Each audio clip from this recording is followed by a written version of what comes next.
Rule number 1, never hold a losing trade. अगर loss में है तो कट करो एंड दैट्स द स्ट्रेटजी। देखो मोस्टली बिगिनर्स इंट्राडे तो करते हैं, पर वो ये एक रूल फॉलो नहीं करते हैं, जिनकी वजह से उनका अक्सर लॉस हो जाता है। लोग ट्रेड तो लेते हैं, पर वो स्टॉप लॉस नहीं लगाते।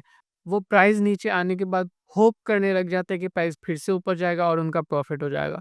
थोड़ा सा प्रॉफिट होता है और वो मार्केट से निकल जाते हैं। थोड़ा सा प्रॉफिट लेके कि चलो इतना सही, चलो सही है, हो गया, लॉस ना हो जाए। ठीक है।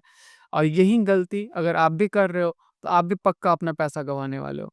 मान लो आपने एक स्टॉक लिया 100 रुपए का, और आप गेस कर रहे हो कि उसका प्राइस ऊपर जाएगा और आपको प्रॉफिट होगा। बट ऊपर जाने के बजाय प्राइस नीचे आता है 98 रुपीज़, और आप सोचते हो कि मैं थोड़ा और वेट कर लेता हूँ, प्राइस तो ऊपर जाएगा ही और मेरा प्रॉफिट हो जाएगा। पर प्राइस 98 से फिर और ड्रॉप होकर 95 आ जाता है, और यहाँ पे आप फंस जाते हो। यही गलती मोस्ट ऑफ द बिगिनर्स करते हैं, जिनके वजह से उनका लॉस होता है। एक गलत ट्रेड आपका पूरा ट्रेडिंग डे खराब कर सकता है, और ये तब तक होता रहेगा जब तक आप खुद इसे क्विट नहीं करोगे। तो अब बात आती है कि आखिर स्ट्रैटेजी क्या है। देखो, किसी भी ट्रेड लेने से पहले आपको दो चीज़ें पहले डिसाइड करनी होगी। एक है स्टॉप लॉस और एक है टारगेट प्राइस। मान लो आप रिलायंस का स्टॉक ले रहे हो 2500 रुपये पे, और आपने स्टॉप लॉस लगाया 2480 का, और आपने टारगेट प्राइस लगाया 2550 रुपये का। इसके बाद डन, आपको ज़्यादा कुछ सोचने की ज़रूरत नहीं है। अगर प्राइस 2480 आता है तो चुपचाप एग्जिट ले लो। ये नहीं सोचना है कि 5 मिनट और वेट कर लेता हूँ, प्राइस ऊपर आ जाएगा तो मेरा प्रॉफिट हो जाएगा। ऐसे ही मोस्ट ऑफ द ट्रेडर्स अपना ज़्यादा पैसा गँवाते हैं। तो आपको ये चीज़ें नहीं करनी है। और अगर प्राइस 2550 जाता है तो डन, आपको वहाँ से अपना प्रॉफिट लेना है और मार्केट से निकल जाना है। ये नहीं सोचना है कि प्राइस 2600 जाएगा। आपका टारगेट प्राइस था 2550, आपको अपना प्रॉफिट लेना है और निकल जाना है। आपको वहाँ पे लालच में आके और प्रॉफिट के वजह से अपना लॉस नहीं करना है। और यही एक सिंपल चीज़ आपको बड़े लॉसेस से बचा के रखती है, और इसी को हम डिसिप्लिन बोलते हैं। Now comes the second part, risk and reward. देखो, ये सुनने में मुश्किल लग रहा होगा, पर एक्चुअली में नहीं है।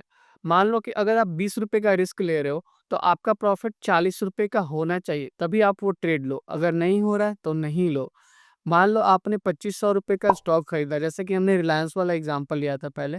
मान लो आपने 2500 रुपए का स्टॉक खरीदा, तो आप रिस्क ले रहे हो 20 रुपए का कि 2480 पे अगर प्राइस आता है तो मैं एग्जिट कर लूंगा। तो आपका टारगेट प्राइस एट लीस्ट 2540 का होना चाहिए, ये मिनिमम है।